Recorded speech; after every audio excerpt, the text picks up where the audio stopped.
Bulletin के आगाज में खबर शामिल करते हैं। चतराल से हमारे नुमाइंदे शबीर अहमद की रिपोर्ट के मुताबिक SDPO सर्कल दरवश इकबाल करीम की सरबराही में SHO थाना दरवश SI हैदर हुसैन और टीम ने दौरान गश्त आदि मंशियात फरोश बशीर अहमद वल्द अब्दुल मजीद सकना गुरुमेल दरवश को मशकूक हालत में पाकर तलाशी लेने पर उसके कब्जे से 855 ग्राम चर्स बरामद करके मुलजम गिरफ्तार कर लिया। मजीद तफ्तीश जारी है। लोअर चतराल पुलिस का अज़म मंशियात से पाक। लोअर चतराल शोबा इत्तलात तालुकात आमा डिस्ट्रिक्ट लोअर चतराल पुलिस।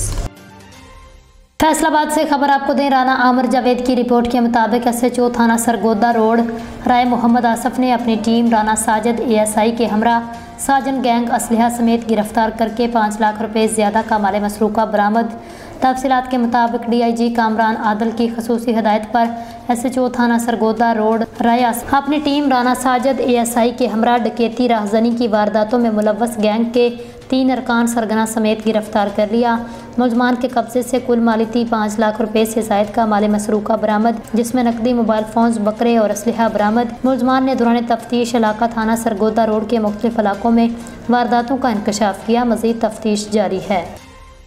खबर शामिल करते हैं चतराल से हमारे ब्यूरो चीफ शबीर अहमद की रिपोर्ट के मुताबिक SDPO सर्कल दरवश इकबाल करीम की सरबराही में SHO थाना दरवश SI हैदर हुसैन और टीम ने दौरान गश्त आदि मंशियात फरोश बशीर अहमद वल्द अब्दुल मजीद सकना गुरुमेल दरवश को मशकूक हालत में पाकर तलाशी लेने पर इसके कब्जे से 850 ग्राम चर्स बरामद कर ली। मुलजम गिरफ्तार। मजीद तफ्तीश जारी है। लोअर चतराल पुलिस का अज़म मंशियात से पाक। लोअर चतराल।